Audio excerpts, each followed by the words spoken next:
$250,000 free throw anymore. $500,000 free throw. Yeah, whatever it was, and now you gotta, now you just spread out over 6 years. All right, in 3, 2, 1. SportsNOLA.com and the comforts of the Sun Belt Conference office inside the Mercedes-Benz Superdome, visiting with Commissioner Karl Benson. And Karl, it has been a unbelievable 2 weeks for your league since last we visited on the eve of the start of your conference tournament out at Lakefront Arena. What has happened, starting really with Selection Sunday and the unfortunate injury to Georgia State coach Ron Hunter, which got an incredible amount of visibility. His team gets in, wins a game in the tournament, becomes the darlings of March Madness, and then on the women's side, UALR, your conference champion, winning a game as well. So all in all, it's been a pretty good March for your league, and it's actually not over, is it? Well, it has been a fun time, the madness of March, and for the Sun Belt to be part of it. And we still have 2 men's teams and a women's teams women's team that are playing in the other postseason tournaments, and so we are definitely part of that madness. You don't want to put dollar figures on things. I mean, there's certainly just the great visibility for what has come from your league here in the last couple of weeks. But the fact of the matter is that 3-point shot that R.J. Hunter hit in the final seconds to beat Baylor for your office and for your schools is going to end up over the next 6 years being worth more than $1 million. Well, it is, and that is important. But I think you're absolutely right on the visibility side, and the amount of attention and recognition that Georgia State has received ever since the Sun Belt Championship game, and they have definitely taken advantage of it. I think that it's been a great story. It was a terrific comeback win for Georgia State against Baylor that was on every headline and every highlight show, and they played Xavier in a game that they very well could have won. And then you mentioned UALR women. The Lady Trojans, had a good upset win against Texas A&M. So, a win against a Big 12 team and a win against an SEC team in the tournament. And then the other night in Phoenix, as we were talking earlier off air, UALR had them on the ropes and unfortunately let it get away from them. But that could have been a great story. And I've said all along that. And to some extent have been criticized from time to time for saying it in kind of hypothetical. But what really sets a conference aside is playing in the Sweet 16. And we had 2 teams that very well could have represented the Sun Belt, this weekend again in the Sweet 16. And as much as we'd like to get a second team, in the tournament, either men's or women's, there's a lot of value plus the financial side of getting a team into the Sweet 16. And we were on the verge, because you look at the 16 teams that are playing now this weekend on both the men's and women's side, there aren't that many conferences that are represented, in the second week of the NCAA, and that I think is really, really important. And we were close. We were right there.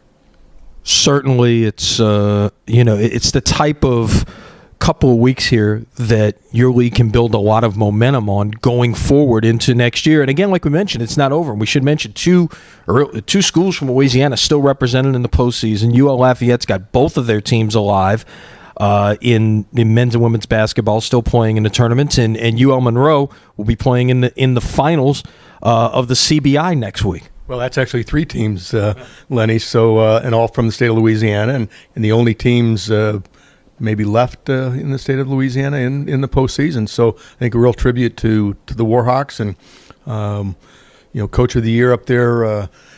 Keith Richard had a great year, and for them to come in and win 3 postseason games, I think is a testament. And I think that we knew that the Raging Cajuns, both on the men's side and women's side, were definitely qualified for postseason, and good to see that that they're on the verge of playing in championship games. They both play tonight, and wins would put them both in the championship, or at least the semifinals of those respective tournaments. A lot of good things, certainly. And like we mentioned, though, as you come out of March, the calendar flips to April next week, and now what can the Sun Belt do as a league to try to carry this momentum, whether it's other sports, whether it's just on into football season, next basketball season, whatever it is, to take what you've been able to do here over a 2-week span and build on it even further? Well, it does. I think it brings to the point that basketball, both men and women, we need to get better. And in this postseason, I think we've demonstrated that, and I hope it'll help recruiting.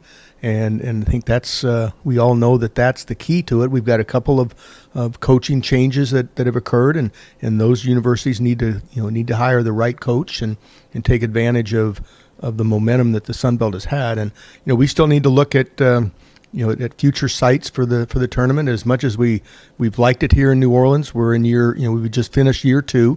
We have a 3-year agreement out at Lakefront, so we're going to have to evaluate and assess whether New Orleans is the right place. We've had a terrific presentation out there, and I think the recognition and the notoriety that we get from a national standpoint, but it just hasn't quite captured the audience that we were hoping to. We still need to fix our regular season scheduling. I think I've said all along, 20 conference games is too many. We need to change that and adjust that. And I think once back on the tournament side, whether the bracket on the men's side, the double bye, whether that really is the most productive and beneficial format. So we've got some basketball issues to face, and we're looking forward to doing that. Those are nice issues to have on the heels of what has happened here in the month of March for the Sun Belt Conference. And then, of course, before you know it, it will be football season once again. Update us on your bowl situation right now. I know that's been you got to a third game this year, and there's been a little bit of possibilities in terms of what's going on in terms of a fourth spot there going forward. Well, we definitely have a fourth spot. The Cure Bowl in Orlando will launch in December.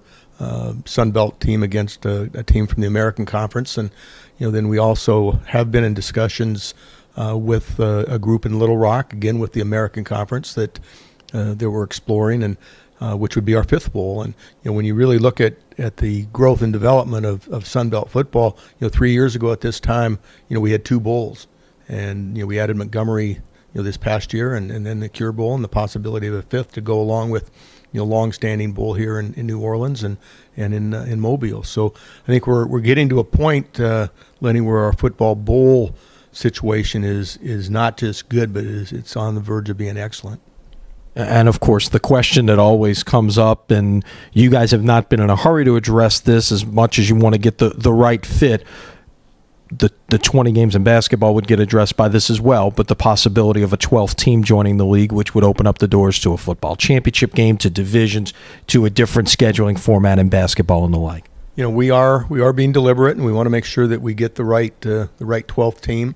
And again, this spring we'll again kind of roll up our sleeves and ask the question, just what is the value of a 12th team in all sports, not just on the football side, but also on the men's, women's basketball and volleyball, and what a 12th team can do from a scheduling standpoint, and travel and student athlete welfare and missed class time and all those factors. So it's on our radar screen, but again, we want to make sure that when we do it right.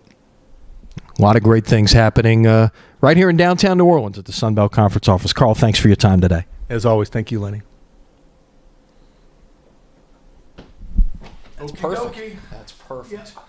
Perfect.